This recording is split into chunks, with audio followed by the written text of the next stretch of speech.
ప్రియ WMM భక్తి ప్రేక్షకులకు నా వందనాలు. ఈరోజు మనం చెప్పుకునేది సబ్జెక్టు కొంచెం ఇంట్రెస్టింగ్గా కూడా ఉంటుంది. అట్లానే దీన్ని మనం తప్పుగా తీసుకొని మనం దీన్ని సైడ్ ట్రాక్లోకి పెట్టకండి. ఈ రోజుల్లో చాలా కేసులు చూస్తున్నాం. ప్రతిదీ చేసుకున్న భర్త విడాకులు తీసుకోవటం, వాడు నపుంసకుడు అని చెప్పి విడిచిపెట్టడం, 4 రోజులు కాపడం చేశాక తర్వాత వేరేవి.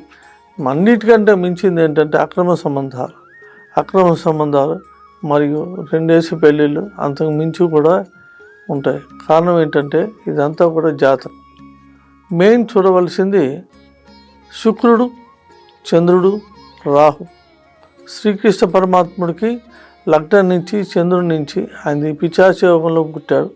తర్వాత 7వ స్థానం వచ్చి రాహు ఉంది. అనేక మంది భార్యలు ఆయన ముట్టుకుంటే చాలు లైన్లో పడిపోతారు అంటారే, అటువంటి జాతకం శ్రీకృష్ణ పరమాత్మ. అయితే ఆయన దేవుడు కాబట్టి వీళ్ళందరినీ సంభాళించుకుని వచ్చారు. అంటే దీనివల్ల మనం అర్థం చేసుకోవాల్సింది ఏంటంటే, రాహు కనుక సప్తంలో ఉంటే ప్రతి ఆడది కూడా వాళ్ళని నమ్ముతారు. నువ్వే నాకు శరణాగతి, నీవు తప్ప ఇంకొకటి లేదని.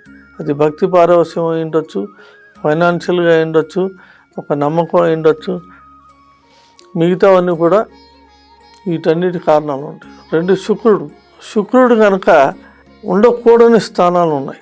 6వ స్థానంలో ఉండకూడదు, తర్వాత సప్తమం నుంచి 3వ స్థానంలో ఉండకూడదు. బాగా అర్థం చేయాలి. సప్తమం నుంచి 3వ స్థానం కూడా మంచిది కాదు. శుక్రుడు కనుక ఇట్లా ఇదొకటే కాదు, జాతకాలు చూసి వాళ్ళ దీన్ని బట్టి చెప్పాలి.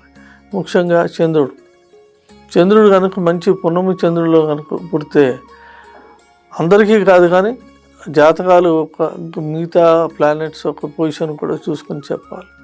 వీళ్ళ వల్ల ఏమవుతుందంటే వీళ్ళకి అక్రమ సంబంధాలు మెండు.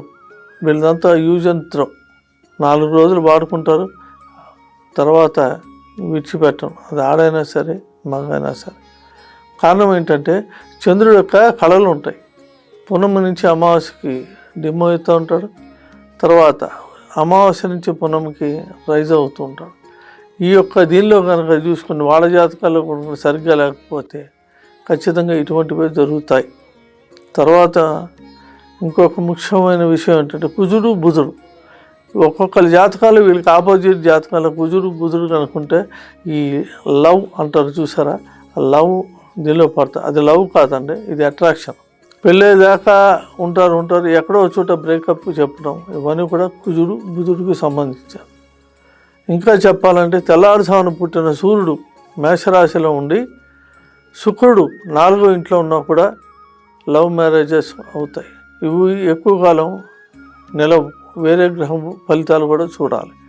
అట్లాగే ఇటువంటివన్నీ ఫెయిల్ కాకూడదు. మాది కూడా లవ్ మ్యారేజ్, మీ ఇద్దరం బాగానే ఉన్నామంటే జాతకాలు చూస్తే నేనే ఇప్పుడే చెప్తాను. అది ఏంటంటే 2 వీళ్ళకి ఏది బ్యాడ్ ఉందో వాళ్ళకు కూడా అదే బ్యాడ్ ఉండాలి.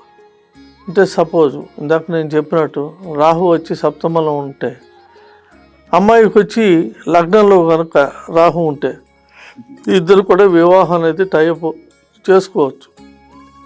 మా అమ్మాయికి చూస్తే ఏం పెళ్ళిళ్ళు కావట్లేదు, దాన్ని ఎన్ని సంబంధాలు చూసుకున్నాం కూడా వాళ్ళు ఒప్పుకోవట్లేదు. అమ్మాయి చక్కని చొక్కే. 3 మంది అమ్మాయిలు అట్లాగే ఉన్నారు మన దగ్గర. ఇందులో నాకు తెలిసి ఏంటంటే, నా అనుభవం ప్రకారం చాలామంది 5 కంటే లోపలే ఉంటున్నారు. 5 కంటే లోపల ఉంటే వీళ్ళ కోరికలు ఎట్లా ఉంటాయి? 6 అడుగులు అందగాడు ప్రభాస్ లాంటి వాడు, మహేష్ బాబు లాంటి వాళ్ళు, తర్వాత గోపీచంద్ లాంటి వాళ్ళందరినీ వీళ్ళు ఊహించుకొని అట్లా చూసుకుంటాం. మరి వాళ్ళకు కూడా అదే ఐడియా ఉంటుంది కదా, కనీసం భుజం దాకా రావాలి. అందుకే చెప్తా, జాతకాల్లో ఎప్పుడైనా సరే ఇది హస్త సాముద్రిక ప్రకారం ఈ 3 చూసుకోవాలి. ఈ పార్ట్ 1 గురువు, 2 కుజుడు, 3 శుక్రుడు. ఈ 3 కనుక అనుకూలంగా ఉంటే వాళ్ళు ఎట్లా ఉన్నా సరే పెళ్ళిళ్ళు అవుతాయి. సుఖ సంతోషాలతో వాళ్ళు హ్యాపీగా ఉంటారు. పిల్లలకి అంటారు, అన్నీ అంటారు. వాళ్ళ జీవితం అలా వెళ్ళిపోతాం. అండర్స్టాండింగ్స్ ఉంటాయి. ఫస్ట్ ఏంటంటే భర్తకి భార్యకి అండర్స్టాండింగ్. ఎప్పుడైతే గ్రహాలు నెగిటివ్గా ఉన్నా కూడా అండర్స్టాండింగ్ ఉంటుంది, కానీ తాత్కాలికం. ఇది మనసులో పెట్టుకోండి మీరు అందరూ. నా అమ్మాయి ఎవనో లవ్ చేసింది, మేము చేసేస్తాం అంటే కాదు. ఇది నిలుస్తుందా నిలవదా? వాళ్ళు ఏ ప్రాంతం వాళ్ళైనా సరే, ఏ దేశం వాళ్ళైనా సరే, వాళ్ళకి ఖచ్చితంగా ఈ 3 కనుక బాగుంటాయి. గురువు, కుజుడు, శుక్రుడు. అట్లాగే జాతకంలో కూడా అదే చెప్తారు. పెళ్ళికి వివాహానికి కారకులు కూడా ఈ ముగ్గురే. ఎప్పుడైతే ఈ ముగ్గురు కనుక జాతకం ఉందని పర్వాలేదు, కళ్ళు మూసుకొని పెళ్లి చేశాను. ఇప్పుడు మనం చెప్పే టాపిక్ ఇప్పుడు అర్థమైంది అనుకుంటా మీకు. శుక్రుడు, చంద్రుడు, కుజుడు, బుధుడు, సూర్యుడు, ఈ 5 కూడా ఇవి కారణాలు మెయిన్. ఈ 5 కూడా ఉన్న పొజిషన్లో ఉండకుండా ఉంటే వీళ్ళకి ఇట్లాగే మ్యారేజ్లు అనేది ఫెయిల్ అయిపోవటం, తాత్కాలికమైన ప్రేమలు ఏర్పడటం, రక్తాలు కోసుకోవటం, చేతులు కోసుకోవడం, అవి కోసుకోవటం, నువ్వే ఇంకా వేరే దిక్కులేదంటాం. సరిగ్గా చెప్తాను, 2 years లోపల వీళ్ళకి బ్రేకప్లు అవుతున్నాయి. ఎక్కువగా ఈ సిటీలో కంటే కూడా ఊళ్ళలోనే ఎక్కువ అవుతున్నాయి. అక్రమ సంబంధాలు కూడా వాళ్ళే పెట్టుకుంటున్నారు. సిటీలో ఏముంది, సిటీలో ఇప్పుడు అందరూ కూడా బిజీ అయిపోయారు. ఎవరికి అంత లవ్ చేసేంత ఓపిక లేదు.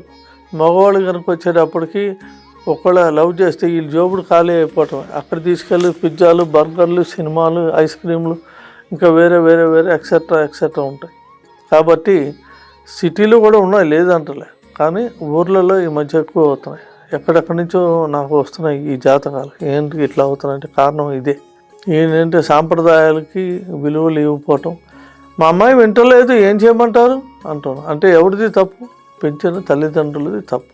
కనుక వీళ్ళు కనుక సక్రమంగా వీళ్ళు వాళ్ళు చిన్నప్పటి నుంచి నేను చూస్తున్నా విడిచిపెట్టి టీవీలు చూడటం, సీరియల్స్ మీద పడిపోయారు. సీరియల్స్ చూస్తే తప్పులేదు, ఎంతవరకు చూడాలో అంతవరకు, ఒక అర్ధగంట అంత చూసుకోవచ్చు. మరి మిగతా రోజులు పిల్లల మీద శ్రద్ధ పెట్టాలి కదా. వాళ్ళు కాలేజీకి వెళ్తున్నారు, ఏం చేస్తున్నారు, ఎవ్వరు ఏమీ చుట్టలే. ఇవన్నీ కూడా ఈ గ్రహ ప్రభావాలు అని చెప్పడానికి చెప్పాను.